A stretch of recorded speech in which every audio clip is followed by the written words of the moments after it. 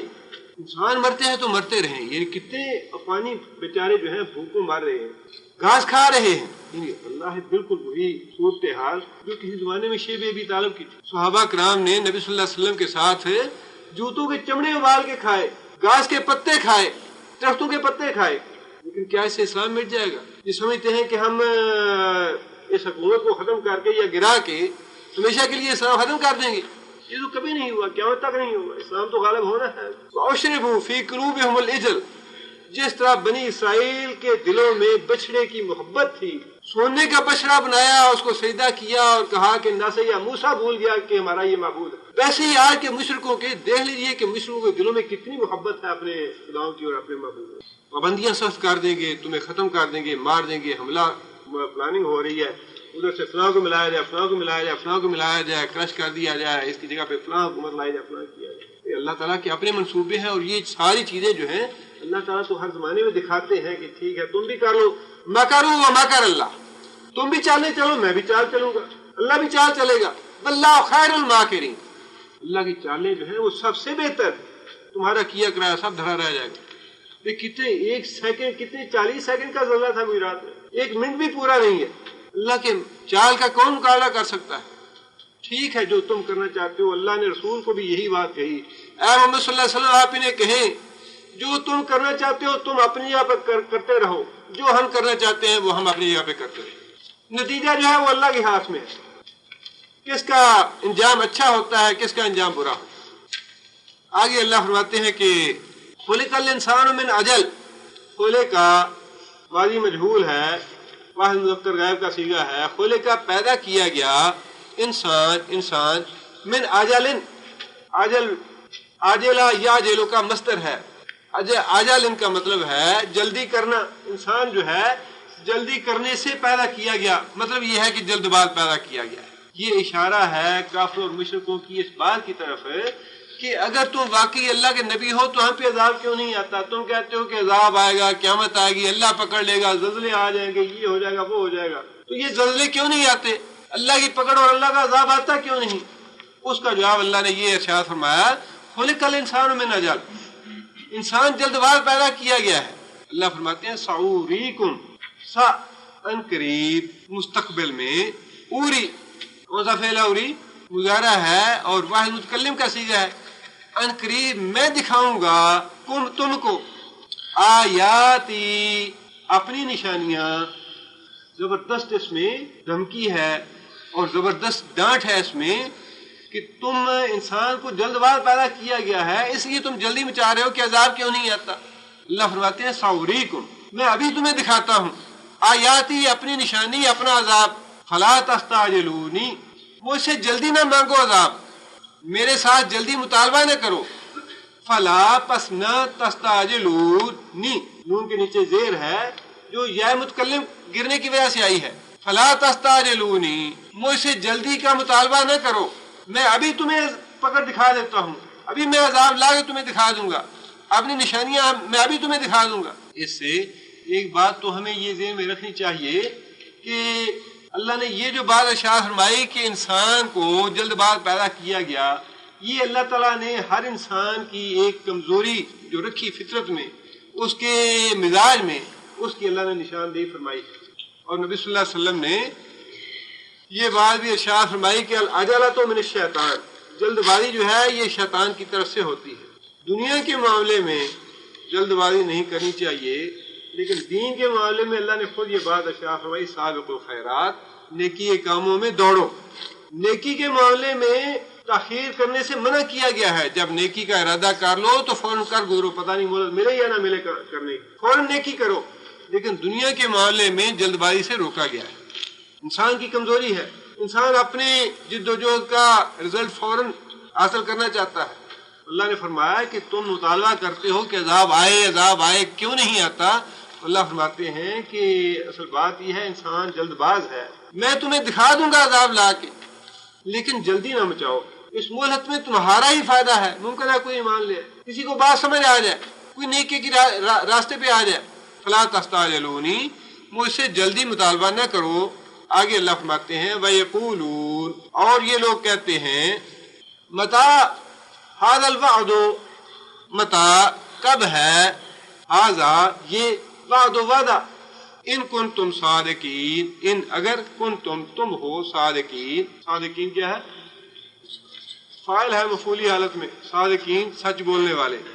یعنی یہ مسلمانوں کو مخاطب کر کے کافر کہتے ہیں کہ اگر تم سچے ہو اپنی بات میں، اپنے وعدے میں سچے ہو کہ اللہ پکڑتا ہے، اللہ کا عذاب آتا ہے، اللہ سزا دے گا، متاع ھذا الوعد، تو ذرا حضرت صاحب یہ تو بتائیے کہ سال بعد وہ عذاب آئے گا یا 5 سال بعد آئے گا، 6 مہینے کے بعد آئے گا، رات کو آئے گا، دن کو آئے گا، آخر کچھ تو بتائیے ہمیں. یہ بھی مزاح کا ایک انداز تھا نبی صلی اللہ علیہ وسلم سے، مزاح کا، استہزاء کا تمسخر کا ایک انداز تھا کہ ہاں جی ذرا بتائیے صحیح کتنے گھنٹوں پہ، کتنے منٹ پہ، کتنے سیکنڈ پہ آئے گا عذاب. جمعے کے دن پکڑے گا، جمعے رات کو پکڑے گا اللہ ہمیں، یا ہفتے کو یا اتوار کو، رات کو پکڑے گا، دن کو پکڑے گا، ذرا بتائیے تو صحیح صاحب کب آئے گا یہ عذاب. ان کنتم صادقین، اگر تم واقعی سچے ہو تو ذرا یہ بتائیے ہم. اسی کا جواب اللہ نے اوپر دیا ہے کہ سأریکم آیاتی، میں قریب تمہیں اپنی نشانیاں دکھاؤں گا، اپنی پکڑ تمہیں دکھاؤں گا. آگے اللہ تعالیٰ نے بڑے سخت الفاظ میں ان کی اس سوال کا جواب دیا ہے. اللہ فرماتے ہیں لو یعلم الذین، لو اگر، یعلم وہ جانتے، الذین کفروا جن لوگوں نے کفر کیا، کیا جانتے، ہی نہ اس وقت کو، اگر انہیں علم ہوتا اس وقت کا، اگر انہیں شعور ہوتا اس وقت کا. کس وقت کا؟ لا یکفون، کون سا فعل لا یکفون؟ مضارع منفی ہے. لا یکفون، کف کا معنی ہوتا ہے روکنا. ایک تو دو نقطہ کاف جو ہے اس کا معنی بھی یہی ہے، وہ کف ہے، اس کے نیچے زیر ہے، کف کا معنی رک، اور کف کا معنی روکنا. لا یکفون، وہ نہیں روک سکیں گے، وہ نہیں روک پائیں گے. ان وجوہہم، وجوہ واحد کیا ہے؟ وجہ کا معنی چہرہ. ان وجوہ، اپنے چہروں سے، ہم، ان کی ضمیر کس کے لیے؟ وہ جو مطالبہ کر رہے تھے عذاب کا کہ عذاب آتا کیوں نہیں. اللہ نے بڑا سخت جواب دیا ہے اس کا کہ انہیں پتہ چل جائے گا اس وقت اس عذاب کا جو یہ مانگ رہے ہیں. جب یہ روک نہیں سکیں گے اپنے چہروں سے، کس چیز کو نہیں روک سکیں گے؟ النار، آگ کو. حالانکہ جسم تو سارا ہی جہنم کی آگ میں ہوگا، جسم سارا ہی جہنم کی آگ میں ہوگا. اللہ نے چہرے کا خاص طور پہ ذکر فرمایا ہے کہ چہرے پہ آگ برسائی جائے گی اور چہروں سے یہ آگ کو روک نہیں سکیں گے. چہرہ جو ہے یہ انسان کے حسن کا، انسان کی عزت کا، انسان کی تکریم کا کی جگہ ہے. اللہ تعالیٰ نے چہرے کا نام اس لیے لیا کہ اس کو اس طرح ذلیل کیا جائے گا کافروں اور مشرکوں کو کہ ان کی کوئی مدد کرنے والا نہیں ہوگا، آگ ان کے چہروں میں برسائی جائے گی. آگے فرمایا کہ ولا عن ظہورہم ولا یکفون، اور نہ روک سکیں گے عن ظہورہم اپنی پیٹھوں سے. آگے سے بھی ان کے چہروں پہ آگ برسائی جائے گی، پیچھے سے بھی ان کے پیٹھوں پہ آگ برسائی جائے گی، اور اس کو روک نہیں پائیں گے. نہ تو خود ان میں اتنی طاقت ہوگی کہ اس کو روک پائیں. بڑی سخت سزا ہے. باقی اللہ نے صحیح فرمایا لو یعلم، کاش یہ لوگ جان لیں. اللہ تعالیٰ کا لو کلمہ استعمال کر کے یہ بات ارشاد فرمایا لو یعلم، کاش یہ کافر لوگ آج جان لیں یا ایمان لیں. جان لینے سے مراد ہے ایمان لانا ہے. کاش یہ لوگ ایمان لے آئے اس بات پہ کہ وہ عذاب اس دن آئے گا ان پہ جب یہ روک نہیں سکیں گے آگ کو اپنے چہروں سے اور اپنی پیٹھوں سے. بلا ہم ینصرون، بلا اور نہ ہی ہم وہ کافر اور مشرک، ینصرون کون سا فعل ہے؟ مضارع مجہول ہے اور صیغہ جو مذکر غائب کا. اور نہ ہی وہ کہیں سے مدد کیے جائیں گے. آج تو گٹھ-جوڑ ہوتا ہے، ہاں جی فلاں کو بلا لیا، اسرائیل کا اور بھارت کا اور امریکہ کا گٹھ جوڑ ہو گئی، دہشت گردی ختم کرنی ہے، ایک دوسرے سے مدد لینی ہے، ہاں جی وہاں سے کمانڈو منگا لو، وہاں سے اسلحہ لے لو، وہاں سے یہ چیز لے لو، وہاں سے یہ چیز لے لو، مسلمانوں کا مقابلہ کرنا ہے، دہشت گردی ختم کرنی ہے، فلاں پیکٹ ہو رہا ہے، اس کے درمیان معاہدے ہو رہے ہیں، یہ ہو رہا ہے وہ ہو رہا ہے۔ اللہ فرماتے ہیں لا ہم ینصرون، کوئی سپر نہیں ہوگا سوائے اللہ کی ذات کے، اتھارٹی صرف اللہ کی ذات کی ہوگی، کسی کو کہیں سے مدد میسر نہیں آئے گی، کوئی کسی کا سہارا نہیں ہوگا، کوئی کسی کو پوچھنے والا نہیں ہوگا، مدد کرنی تو بہت دور کی بات، کسی کو پوچھنے والا کوئی نہیں ہوگا، ولا ہم ینصرون، اور نہ ہی وہ مدد کیے جائیں گے۔ اللہ نے فرمایا کہ اس سوال کا جواب انہیں اس دن مل جائے گا جب آگ ان کے چہروں پہ اور ان کی پیٹھوں میں برسائی جائے گی، کوڑے مارے جائیں گے ان کے چہروں پہ آگ کے اور پیٹھوں پہ کوڑے مارے جائیں گے، نہ تو یہ خود بچ پائیں گے اس سے، نہ ہی کوئی دوسرا ان کی مدد کرے گا۔ اور پھر آگے اللہ تعالیٰ نے بڑی سخت بات اسی عذاب کے حوالے سے ارشاد فرمائی، بل تأتیہم بغتتن، بلکہ تاتی، کون سا فعل ہے تاتی؟ گزارا ہے، واحد مؤنث غائب کا صیغہ ہے، بل تاتی، بلکہ وہ آئے گی، ہم اوپر ان کے، وہ آئے گی ان کے اوپر، بغتتن اچانک، کون آئے گی؟ وہ آگ یا وہ قیامت، دونوں چیزیں مراد ہو سکتی ہیں، یعنی جس روز ان کو عذاب ملنا ہے وہ قیامت یا وہ آگ اچانک اس طرح ان کے اوپر آئے گی، فَتَبْحَتُهُمْ، مادہ کیا ہے تبحتہم کا؟ تبحتو، باہاتا، مبہوت، اردو میں لفظ ایک استعمال ہوتا ہے مبہوت ہونا، مبہوت ہونے کا مطلب ہکا بکا رہ جانا، انسان اچانک کسی چیز کو دیکھے جو انسان کا رنگ پھک کر دے، انتہائی غیر متوقع چیز جب انسان دیکھتا ہے تو انسان کہتا ہے یہ ہکا بکا ہو گیا، کہ ایسی بات ہو جانی جس کا کبھی وہم و گمان بھی نہ ہو، تصور بھی نہ کیا ہو کبھی۔ اللہ فرماتے ہیں کہ یوں اچانک ان پہ عذاب کا کوڑا برسے گا، یوں اچانک آگ آئے گی ان پہ، تب ہاتھوں ہکے دکے رہ جائیں گے، یہ دنگ رہ جائیں گے، اس وقت پریشان ہو جائیں گے کہ دنیا میں ہاں جی مذاق اڑاتے رہے، مانگتے رہے، اور اتنی مہلت گزاری ہم نے 50 سال 60 سال 70 سال انتظار ہی کرتے رہ گئے۔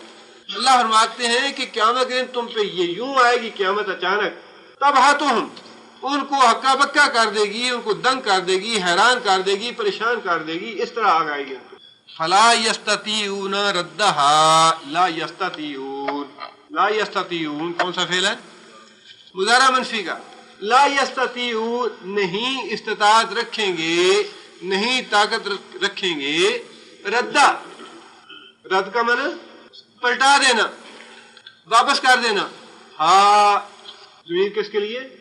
آگ کے لیے، نار کے لیے، فلا یستطیعون ردھا، اس آگ کو پلٹا دینے کی طاقت نہیں رکھیں گے، کسی میں اتنی قوت اور طاقت نہیں ہوگی۔ آج تو جو بھی دنیا میں کھیل تماشا یہ سارا طاقت اور قوت کا ہے، جہاں کہیں بھی ہے، ریل پیل ہے ڈالروں کی ہر طرف، جس کے پاس زیادہ ڈالر ہیں، مائٹ از رائٹ، لیکن اللہ فرماتے ہیں کہ قیامت کے دن جب آگ اللہ کی برسائی جائے گی ان پہ، لا یستطیعون ردھا، نہ تو خود ان میں یہ طاقت ہوگی کہ اس کو واپس پھیر سکیں، اس سے بچ سکیں، ولا ہم ینظرون، ولا ہم اور نہ ہی وہ ینظرون، کون سا فعل ہے ینظرون؟ مضارع مجہول ہے، جمع مذکر غائب کا صیغہ ہے، ینظرون کا معنی مہلت دیا جانا، نہ ہی وہ مہلت دیے جائیں گے۔ بڑا اچھا لفظ اللہ نے استعمال فرمایا، مہلت کس بات کی؟